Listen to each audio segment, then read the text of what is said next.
Pemirsa, Komite Advokasi Daerah KAD Anti Korupsi Provinsi Kalimantan Selatan periode 2023-2027 resmi dikukuhkan Gubernur Kalsel Sabiri Nur di Gedung Mahligai Pancasila Banjarmasin.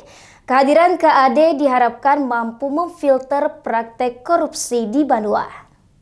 Gubernur Sabiri Nur resmi mengukuhkan Komite Advokasi Daerah KAD Anti Korupsi Provinsi Kalimantan Selatan periode 2023-2027 di Gedung Mahligai Pancasila Banjarmasin, Rabu 13 September 2023.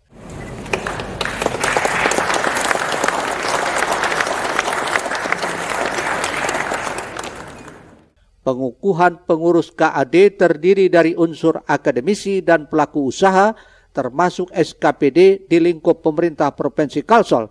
Disaksikan langsung juru bicara KPK bidang pencegahan Ipi Maryati Kuding. Ketua KAD Kalsel Sinta Lasmi Dewi menyatakan KAD adalah suatu bentuk antisipasi dalam rangka penyelesaian masalah dunia usaha sekaligus mendukung terciptanya iklim usaha yang jujur, profesional, dan berintegritas. Selain itu, Sinta juga bertekad akan membangun komunikasi yang produktif untuk membuat suatu ekosistem yang baik dalam upaya pemulihan ekonomi nasional.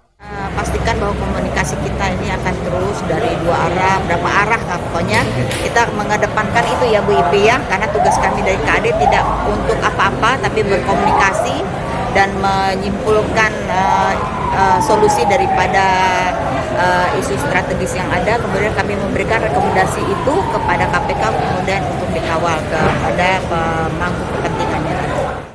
Gubernur Sabiri Nur berharap kehadiran KAD anti korupsi ini akan menjadi filterisasi tindakan korupsi di Banua, karena korupsi salah satu penghambat kesejahteraan rakyat dan kesuksesan sebuah pemerintahan. Baik bagi kita dalam rangka menuju kesejahteraan bersama dengan mampu sebagai filterisasi pada keinginan untuk melakukan tindakan pemakaian ini atau apa saja yang disebut dengan kata korupsi. Korupsi adalah salah satu yang menjadi penghambat kesejahteraan rakyat, kesuksesan pelaksanaan sebuah pemerintahan. Sementara itu, juru bicara KPK bidang pencegahan Ipi Maryati Kuding menyatakan KAD anti korupsi penting dibentuk sebagai wadah komunikasi untuk menghentikan praktek suap di daerah melalui usulan perbaikan regulasi. Pasalnya, berdasarkan data statistik KPK, pihak swasta tercatat sebagai pelaku tindak pidana korupsi terbanyak. Modusnya suap menyuap, khususnya di sektor pengadaan barang dan jasa. Ini dilakukan guna memperlancar bisnisnya, lantaran pelaku usaha sering dihadapkan dengan berbagai dilematis. Ya, kalau dari data penanganan perkara yang kami lakukan, beberapa modus korupsi yang kemudian melibatkan para pelaku usaha ini adalah terkait dengan suap.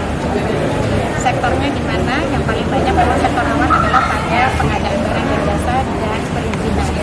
Ya, kenapa di sana terjadi biasanya pelaku usaha menggunakan praktik suap atau gratifikasi untuk melancarkan bisnis, gitu ya, upaya menggunakan tender dan sebagainya. Masih ada kondisi pelaku usaha dihadapkan pada situasi dilema etis. Artinya untuk dapat menjalankan usaha, para pelaku usaha dipaksa atau terpaksa kemudian masih harus memberikan suap, ya. Nah, ini yang kemudian ingin kami hentikan.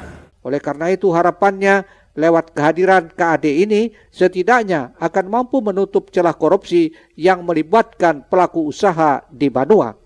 Muhail, Banjar TV.